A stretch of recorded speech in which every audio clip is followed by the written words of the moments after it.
Hello. Democracy यानी लोकतंत्र का मतलब ही यही है कि सबकी आवाज सुनी जाए, है ना?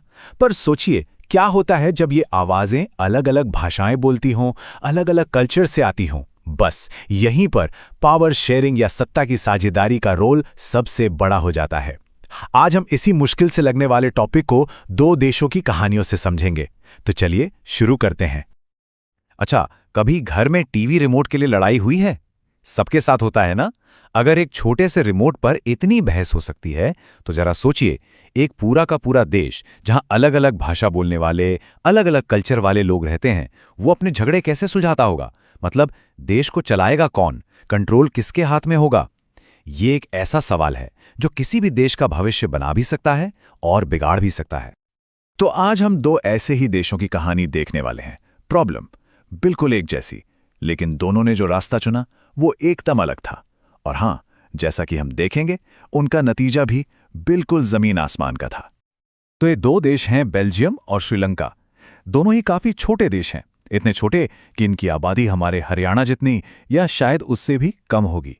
लेकिन साइज पर मत जाइए, दोनों के अंदर भाषा और कल्चर को लेके एक ऐसी उलझन थी, एक ऐसी गुत्थी थी, जिसने एक ही बड़ा सवाल खड़ा कर दिया: आखिर राज करेगा कौन और करेगा कैसे? तो चलिए पहले श्रीलंका चलते हैं। यहां का हिसाब किताब देखिए। करीब 74% लोग सिंहली भाषा बोलते थे, मतलब एक बहुत बड़ी मेजॉरिटी। और दूसरी तरफ थे 18% तमिल बोलने वाले लोग। ये एक बड़ी माइनॉरिटी थे। अब ये जो नंबर का खेल है ना, ये आगे चलकर बहुत बड़ा रोल निभाने वाला था। अब आते हैं बेल्जियम पर। यहां मामला थोड़ा और कॉम्प्लिकेटेड था। देखिए, पूरे देश में करीब 59% लोग डच बोलते थे और 40% फ्रेंच। मतलब श्रीलंका की तरह कोई एक कम्युनिटी जबरदस्त मेजॉरिटी में नहीं थी। लेकिन असली ट्विस्ट तो अब आएगा। देश की राजधानी ब्रुसेल्स में कहानी पूरी उल्टी थी। वहां 80% लोग फ्रेंच बोलते थे, जो कि पूरे देश में माइनॉरिटी में थे। अब खुद ही सोचिए, ये तो टेंशन के लिए एक परफेक्ट रेसिपी थी, है ना?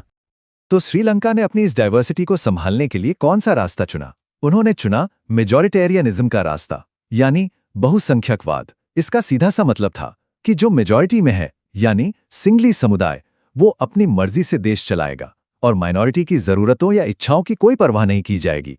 और इस एक फैसले ने देश को एक बहुत ही खतरनाक रास्ते पर डाल दिया। आजादी के बाद हुआ ये कि सिंहली नेताओं ने अपनी मेजॉरिटी का फायदा उठाकर पूरे सिस्टम पर कब्जा करना शुरू कर दिया। 1956 में एक कानून आया जिसने सिंहली को देश की इकलौती ऑफिशियल भाषा बना दिया। तमिल भाषा को पूरी तरह से इग्नोर कर दिया गया। सिर्फ इतना ही नहीं, सरकारी नौकरियों और यूनिवर्सिटीज में भी सिंहली लोगों को पहले मौका मिलने लगा। एक के बाद एक ऐसे फैसलों ने तमिल लोगों को यह महसूस कराना शुरू कर दिया कि वो इस देश में पराये हैं। तो ये जो सोच है ना, इसी को कहते हैं मेजॉरिटेरियनिज्म या बहुसंख्यकवाद। मतलब ये मानकर चलना कि क्योंकि हम संख्या में ज्यादा हैं, तो हम जैसे चाहें देश चला सकते हैं, और जो लोग संख्या में कम हैं, उनकी जरूरतों, उनकी इच्छाओं की कोई वैल्यू नहीं है, उन्हें नजरअंदाज किया जा सकता है। अब जाहिर है, जब तमिल लोगों की भाषा, उनके कल्चर, उनके अधिकारों को बार बार कुचला गया, तो वो भी चुप नहीं बैठे। उन्होंने खुद को ऑर्गेनाइज करना शुरू किया, अपनी पॉलिटिकल पार्टियां बनाई। उन्होंने क्या मांगा? बराबरी का हक, अपनी भाषा के लिए सम्मान और अपने इलाकों के लिए थोड़ी आजादी। लेकिन जब उनकी हर मांग को अनसुना कर दिया गया, तो सरकार और उनके बीच अविश्वास की खाई इतनी बड़ी हो गई कि उन्होंने एक अलग देश, तमिल ईलम की ही मांग कर डाली। और इसका नतीजा एक भयानक सिविल वॉर, गृह युद्ध। दोनों कम्युनिटीज के बीच नफरत और अविश्वास इतना बढ़ गया कि पूरा देश हिंसा की आग में जल उठा।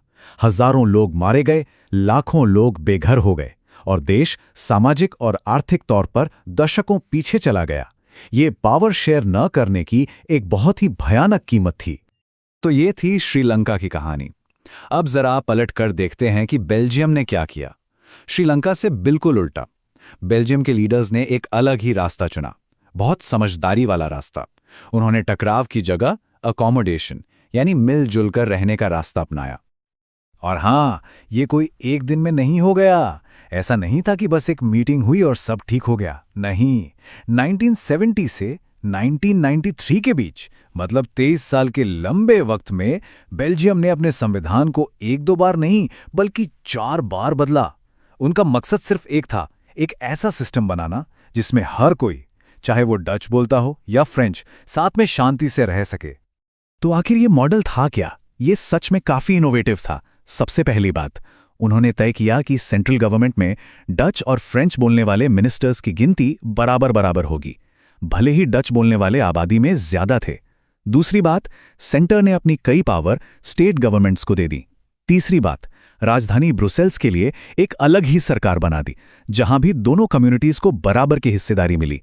और सबसे अनोखी चीज, एक कम्युनिटी गवर्नमेंट बनाई गई जिसका काम था सिर्फ कल्चर, एजुकेशन और भाषा से जुड़े मसलों को देखना।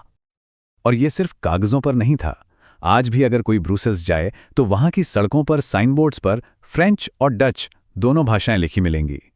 ये छोटी सी चीज हर रोज ये याद दिलाती है कि जब आप एक दूसरे की इज्जत करते हैं और पावर शेयर करते हैं तो शांति बनाए रखना मुमकिन है।